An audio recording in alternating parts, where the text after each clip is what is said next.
A continuación, salud renal y reumatología.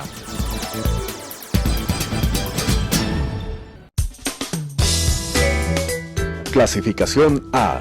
Apto para todo público.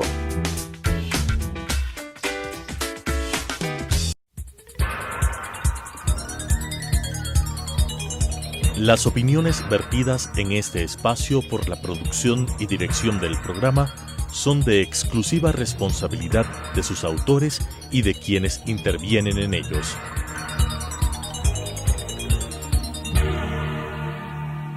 Telesucesos Canal 29 UHF presenta Salud Renal y Reumatología. Tratamiento integral, preventivo y curativo de enfermedades renales y reumatológicas con la conducción de las doctoras Belia Meléndez y Cristina López. Salud renal y reumatología. Buenos días, gracias por acompañarnos nuevamente en otro nuevo programa de Salud Positiva. En esta ocasión vamos a hablar de la migraña. Como es común, vamos a iniciar hablando un poco de curiosidades sobre esta enfermedad. Buenos días con todos, es un gusto estar nuevamente con ustedes.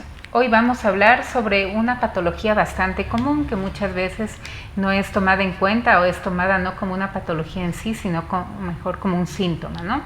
Entonces, la migraña es un tipo de dolor de cabeza que puede ocurrir con síntomas como náuseas, vómitos, sensibilidad a la luz y al sonido. La mayoría de casos en el dolor de este tipo de migraña es en un solo lado de la cabeza y de tipo pulsátil. ¿Qué quiere decir pulsátil? Que el paciente tiene la sensación de latido en media cabeza, es como que algo está latiendo dentro. Lewis Carroll, creador de Alicia en el País de las Maravillas, aparentemente en uno de sus episodios migrañosos tuvo la idea de escribir en sí todo el cuento, ¿no? Pues fue producto de un episodio de migraña.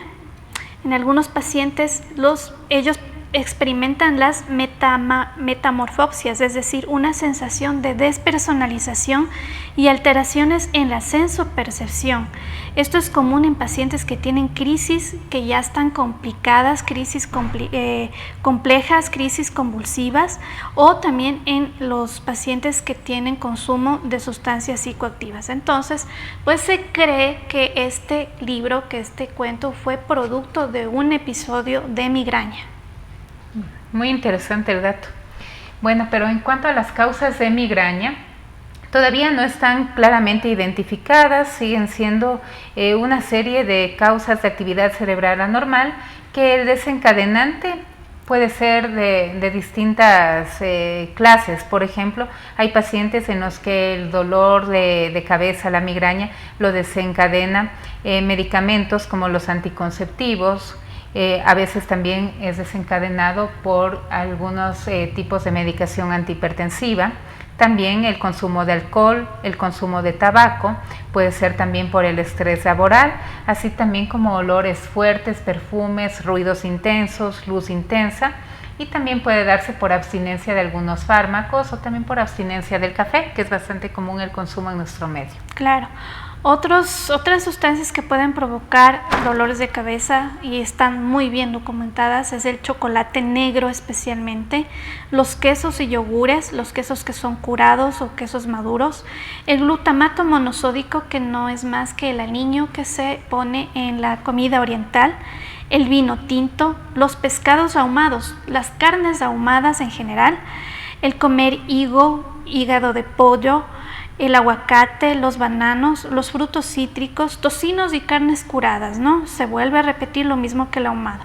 Aquí está el salami, la cebolla. Hay ciertos pacientes que tienen crisis desencadenadas por consumir nueces, alimentos procesados, muy fermentados, adobados o curados. Entonces, cada paciente, cuando ya se dice que un paciente tiene migraña, pues con este diagnóstico tiene que aprender a vivir y tiene que aprender a detectar qué alimentos son o qué situaciones son las que desencadenan su dolor de cabeza. Bueno, pero esta no es una enfermedad que sea reciente o que sea moderna. Tenemos ya desde la antigüedad reportes de migraña en los archivos de historia de la medicina. Y también hay varios personajes famosos que sufrieron de migraña a lo largo de la historia. especialmente pintores como Salvador Dalí, Pablo Picasso, que al parecer pinta sobre su aura migrañosa. El aura es las imágenes o los olores que pueden percibir o sonidos antes de que comience la cefalea, el dolor de cabeza intenso. También tenemos entre los pintores a Van Gogh, que en su pintura de La noche estrellada demuestra aparentemente los famosos escotomas, que son unas zonas o áreas como manchones en el campo visual, que son como destellos de luz que vemos en la imagen inferior, ¿no? Entonces, los famosos escotomas son áreas de manchas en el campo visual que pueden estar anunciando la migraña, o sea, pueden presentarse como aura de la migraña, o sea, antes de, o pueden estar presentes durante la migraña y, claro, producen alteraciones visuales. Cuando estas son muy intensas, inclusive el paciente puede convulsionar o tener alucinaciones, ¿no? Las auras son de diferente tipo, no está establecido que todos los pacientes con migraña van a tener escotomas o van a tener náusea, ¿no? Hay pacientes que pueden tener comezón en palmas de manos, los escotomas, de pronto el mareo o una sensación de picor en la lengua, una sensación de opresión en la frente. Esas pueden ser consideradas las auras migrañosas. Si asociamos los dolores de cabeza a enfermedades como por ejemplo el lupus eritematoso sistémico, tenemos que saber que el dolor de cabeza en relación va a estar con una mala calidad de vida, no va a estar en relación en sí con la enfermedad. El lupus de por sí no provoca una migraña. Lo primero hay que saber es que un paciente que tiene lupus, preguntarle si está feliz, cómo se siente, en lo que nosotros tenemos la escala análogo del dolor, cómo está, qué otras estructuras de su cuerpo están doliendo. Si es que de pronto el lupus se está asociando a una fibromialgia, obviamente pues el dolor de cabeza también va a ser causado por este malestar de vida, porque este paciente se levanta, se despierta y se va a dormir con el mismo dolor. Entonces, repito, el lupus no da como síntoma dolor de cabeza. Claro, en tal caso, o sea, no es un síntoma asociado al lupus claramente, pero obviamente el tener una patología no excluye el poder tener otra. Exacto. Entonces puede tener lupus y también migraña, pero no está relacionado.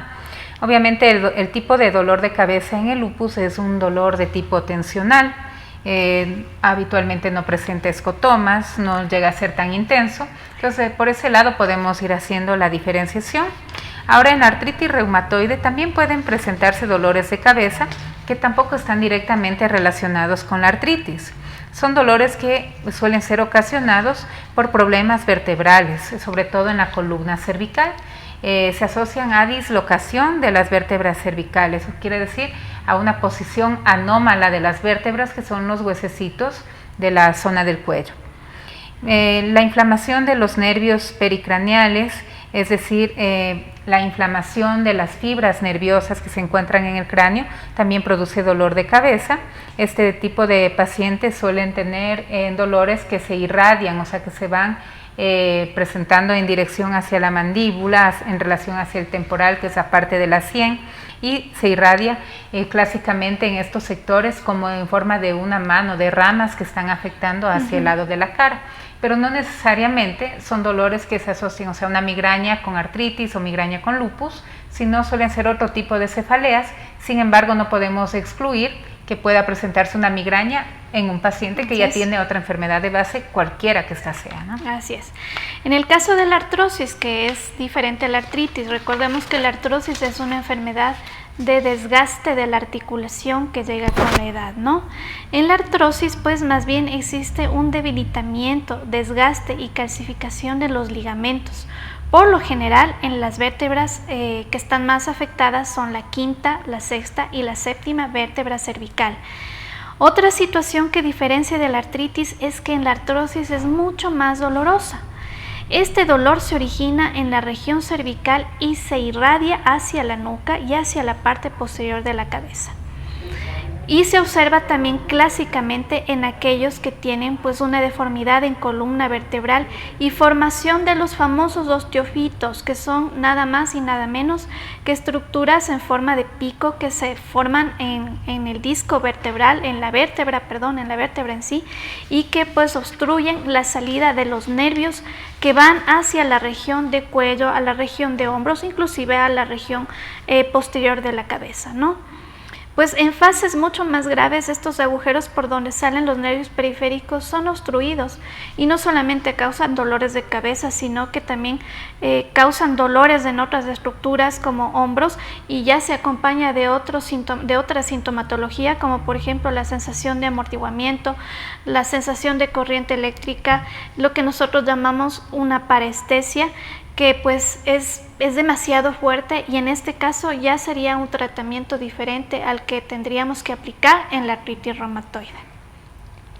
Claro, bueno, ahora tenemos otra patología que también es bastante común y que tú tratas, que es la fibromialgia.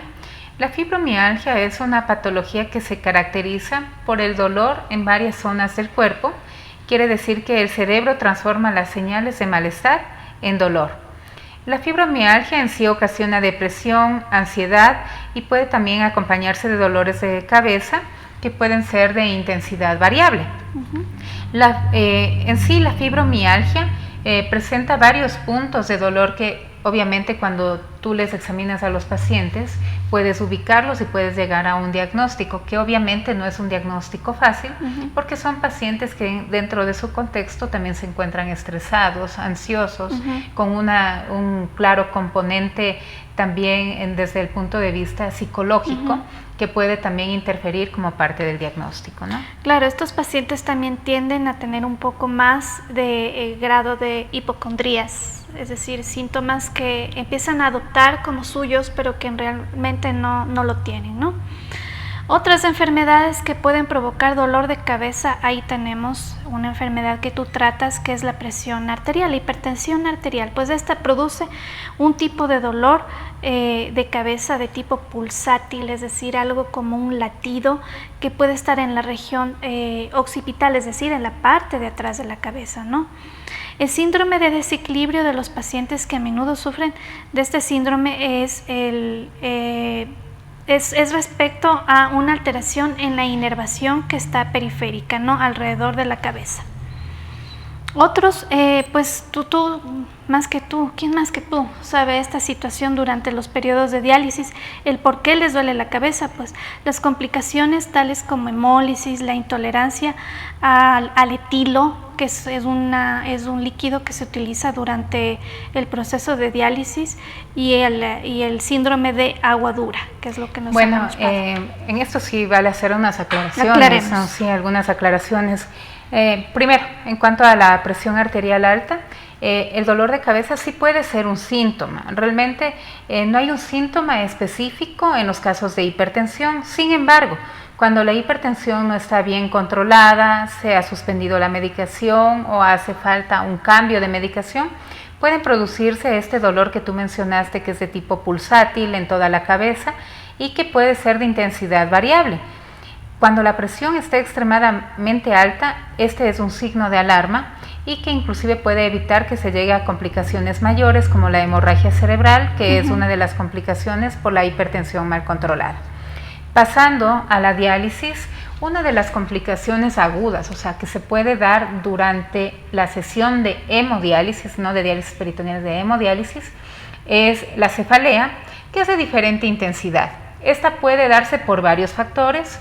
Uno de los principales son los cambios de las cifras tensionales, ya sea para hipertensión o para hipotensión. Puede también deberse a anemia. Hay que recordar que los riñones producen eritropoyetina, que es la sustancia que estimula a la producción de glóbulos rojos, y obviamente la mayoría de estos tienen cierto grado de anemia, y la sangre al salir del cuerpo durante la hemodiálisis baja también el hematocrito y eso disminuye la oxigenación, lo que produce también cefalea. El síndrome de desequilibrio postdiálisis ahora ya es bastante raro, ya no se presenta. ¿Por qué motivo? Porque tenemos mayor conocimiento en cuanto a la respuesta fisiológica que tiene el paciente a la adaptación en diálisis. Este síndrome se solía presentar en las primeras diálisis del paciente porque solían entrar de una forma muy agresiva a limpiar las toxinas que venían acumuladas desde muchísimo tiempo, y este causaba un desequilibrio en los electrolitos en el cerebro, en el sodio, en el potasio y sobre todo en la cantidad de urea, que es una de las principales toxinas que causa las molestias en los pacientes con insuficiencia renal. Y este desequilibrio podía causar edema cerebral, o sea, que entre mucha agua al cerebro y que produzca como uno de los síntomas iniciales el dolor de cabeza o la cefalea, y que esto pueda llegar a producir luego mayores complicaciones como convulsiones o inclusive llegar el paciente al coma. Afortunadamente ya no se utiliza etilo en las diálisis, eso es una sustancia que se utilizaba antiguamente, ya no se utiliza tampoco lactato, como tampones utilizamos el bicarbonato. Entonces toda la nueva tecnología y nuevos insumos que tenemos para la terapia ha hecho que disminuyan estas complicaciones. Es decir, ¿no? Ya están diseñados para evitar complicaciones durante el tiempo de diálisis. O sea, eso disminuye la complicación. Obviamente debe tener cada diálisis la prescripción médica, no es un tratamiento estándar, cada paciente tiene su dosis, tiene su medicación y con esto se disminuye claramente las complicaciones. Sin embargo, sí puede presentarse la cefalea como una complicación habitual, pero son cefaleas leves, manejables, que con medicación oral o con una dosis intravenosa podemos compensarlo sin mayor problema. Tenemos diferentes tipos de migrañas. Hablemos un poco de la migraña sin aura. Claro, en este tipo tenemos que es un tipo muy común de migraña. Los síntomas incluyen el dolor de cabeza, que ya habíamos mencionado, pulsátil, que puede ser de moderado a severo, que puede ocurrir sin avisar, y el dolor suele sentirse solo en una parte de la cabeza. Aparece junto con náuseas, confusión, visión borrosa y sensibilidad a la luz. De algún modo, este tipo de migraña se parece a un dolor de cabeza cuya intensidad es muy alta, es decir, con la diferencia en cuanto al tipo de dolor, a la cantidad del dolor, con unos síntomas extras como son la sensibilidad a la luz, que no es lo común en un tipo de cefalea o de dolor de cabeza común. Estos ataques de migraña pueden durar pocas horas, entre 4 horas, o pueden incluso extenderse hasta 72 horas y pueden repetirse un par de veces a la semana. Obviamente, si no se encuentra el causal de la migraña, el desencadenante, puede ser que estos síntomas empeoren y la frecuencia también aumente. Así es. Como decíamos, pues este tipo de migraña no presenta el pródromo, es decir, el aura, el escotoma, pues aparece. Por lo general, este dolor puede acompañarse también de dolor abdominal. En el caso de los niños, cuando tienen algún problema estomacal, intestinal, ellos refieren un dolor de cabeza un poco especial, ¿no? El cual ya puede estar ya complicándose un poco más por la infección misma que ocasiona fiebre o que ocasiona náusea y vómito. Bueno, también dentro de la migraña, como ya estamos hablando, algunos tipos de migraña, también debemos tomar en cuenta un tipo de migraña que afecta a niños y adolescentes, que es la migraña basilar. Esta incluye síntomas que incluyen aura, o sea que presentan cierto tipo de percepciones antes de que se produzca el dolor. Sin embargo, estos pacientes no suelen tener debilidad motora, o sea, pueden realizar actividades de movimientos normalmente, y suele aparecer con más frecuencia en mujeres adolescentes y suele asociarse a los ciclos menstruales. Los síntomas incluyen la pérdida parcial o total de la visión, puede haber visión doble, mareos, pérdida del equilibrio, esta sensación de vértigo, de mareo, puede haber inclusive episodios de pobre coordinación muscular, tinnitus, que es el zumbido en los oídos, e inclusive puede haber síncopes, que es el desmayo, la pérdida de la conciencia del paciente. El dolor suele ser palpitante, pulsátil, aparece de forma repentina y suelen referirlo en ambos lados de la cabeza y con predominio en la parte posterior, en la parte occipital. Ya. Tenemos la migraña hemipléjica familiar. Este es un tipo de migraña que se presenta con muy poca frecuencia. Sin embargo, sus síntomas son muy severos porque causan parálisis temporal en una parte del cuerpo que puede durar muchos días. Esta parálisis suele emerger antes que el dolor de cabeza, es decir, aparece la parálisis de un brazo, pongo un ejemplo, y luego de unas cuantas horas empieza el dolor de cabeza. Los síntomas como mareo, vértigo, sensación de pinchazo y los problemas de visión, habla o deglución pueden iniciarse antes del dolor de cabeza y generalmente se detienen un poco después. Cuando ocurre en familias ya se llama pues que es un trastorno familiar, ¿no? En este tipo de migraña puede haber alteraciones, sobre todo en la migraña retinal puede haber alteraciones sobre todo a nivel oftalmológico, ¿no? Puede haber pérdida de la visión, puede haber, aparte del dolor de cabeza, manifestaciones como visión doble, y estas realmente no está muy claro la asociación que tiene entre la migraña y la afectación ocular en sí. Probablemente es por una afectación en el nervio óptico que no se puede establecer en concreto, ¿no? Tenemos otro tipo de migraña que es la migraña en racimos o la migraña crónica. Esta es una de las migrañas más dolorosas que puedan existir, que dura más o menos entre 3 semanas hasta 3 meses. El paciente puede referir dolores de cabeza, ataques de más o menos 10 a 15 veces al día, ¿no? Esta migraña puede ser con aura, puede ser sin aura, puede acompañarse de otros síntomas, por ejemplo, la hemicara, es decir, la mitad de la cara del sitio que duele está sudorosa, se nota las gotas de sudor, puede haber lagrimeo, inclusive puede haber congestión nasal del lado que está doliendo, ¿no? Pues esta migraña es extremadamente dolorosa y necesita un verdadero seguimiento por médico neurólogo, y él será quien le dé los medicamentos que sean adecuados en este tipo de migrañas. Bueno, hemos revisado algunos tipos de migraña, pero obviamente en ninguno se ha establecido la causa en concreto. Se piensa que las causas de la migraña son genéticas, sin embargo hay factores que precipitan o desencadenan su aparición. Por tanto, hay que tomar precauciones para minimizar el impacto de esta afección.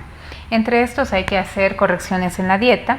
Algunos pacientes reaccionan con ciertos alimentos, por eso es necesario que el paciente nos ayude a detectarlos para así evitar el consumo de los mismos. Obviamente el consumo de alcohol puede ser un claro desencadenante y la recomendación es evitar el consumo del mismo. La comida china por la cantidad de especies, condimentos que tiene, el chocolate, los ahumados, los alimentos que son procesados pueden provocar migraña, al igual que algunos tipos de quesos. También es importante que el paciente coma a horarios regulares, para mantener una mejor organización de la parte dietética, que también es importante. Dentro de estos cambios en el estilo de vida y de identificar factores, también es importante la higiene del sueño. ¿Qué quiere decir higiene del sueño? Mantener una conducta adecuada al momento de dormir. Dormir a una hora ya establecida, evitar trasnocharse, tener hábitos del sueño saludable, evitar tener ruidos cuando uno va a dormir, por ejemplo, televisores, radios prendidos, evitar que haya fuentes de luz encendidas, porque esto evita el descanso adecuado. En cuanto a la parte hormonal, en el caso de las mujeres, se ha visto que la migraña se relaciona sobre todo con los periodos menstruales. Entonces pueden la menstruación desencadenar el dolor. Obviamente no se puede evitar que la paciente menstrue, pero sí con un control ginecológico adecuado, de pronto el uso de métodos anticonceptivos apropiados, dependiendo de la paciente, que no sean de contenido hormonal, puede ayudarle a disminuir los episodios de migraña y que los síntomas no vayan empeorando, sino que mejor mejoren, ¿no? Que disminuya el dolor, la intensidad y la frecuencia con la que se presentan estos síntomas. Bueno, esto es lo que tenemos sobre la migraña. Ustedes pueden seguir escribiéndonos a nuestras redes sociales. No se olviden de sintonizar nuestro nuevo programa la próxima semana. Muchas gracias. Muchas gracias. Las opiniones vertidas en este espacio por la producción y dirección del programa son de exclusiva responsabilidad de sus autores y de quienes intervienen en ellos.